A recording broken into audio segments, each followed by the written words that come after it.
আশা করি যে আমাদের টিম আরও ভালো হবে।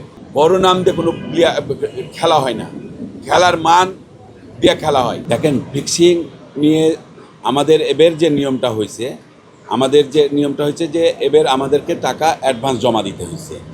এক্ষেত্রে হয়তো এবার এই সুযোগটা মনে হয় হবে না, আমার আশা।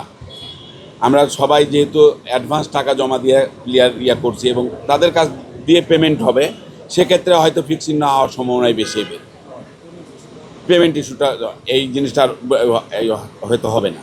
দেখুন, আমি অরিজিনালি খেলোয়াড় মানুষ ছিলাম, আমি ফুটবল প্লেয়ার ছিলাম, ক্রিকেটের সাথেও অনেক দিন থেকে সম্পৃক্ত, এবং আমি বরাবরই আপনাদের ঢাকা টিম, চিটাগাং টিম এবং রাজশাহী টিমকে আমি প্রতিবারই ট্রাভেলস পার্টনার হিসেবে আমি থাকতাম, এবং আমি প্রত্যেকটা মাঠে খেলা দেখার প্লেয়ার। যেহেতু আমি খেলাধুলা খুব ভালোবাসি, সেক্ষেত্রে আমি চাইবো যে আমাদের টিম যেন সুন্দরভাবে, আমরা একটা ভালো টিমও গড়েছি এবং আমাদের আরও সামনে নতুন কিছু চমক আপনাদেরকে দিতে পারবো ইনশাল্লাহ। আশা করি যে আমাদের টিম আরও ভালো হবে এবং আমরা চ্যাম্পিয়ন ফাইট দেবো।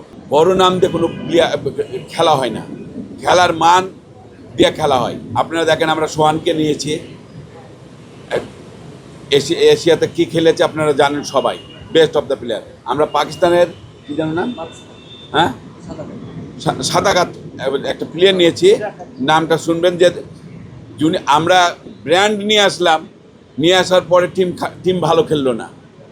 আমরা তো দেখে আসছি আরও, আমি রাজশাহী টিমের সাথে অনেকবার ছিলাম, আমি একবার টিম চ্যাম্পিয়নও করছি রাজশাহী টিমকে। তো দেখুন, আমরা চেষ্টা করব আমাদের টিম যেন চ্যাম্পিয়ন ফাইটে যায়। আমাদের আশা আছে ইনশাল্লাহ আমরা চ্যাম্পিয়ন ফাইট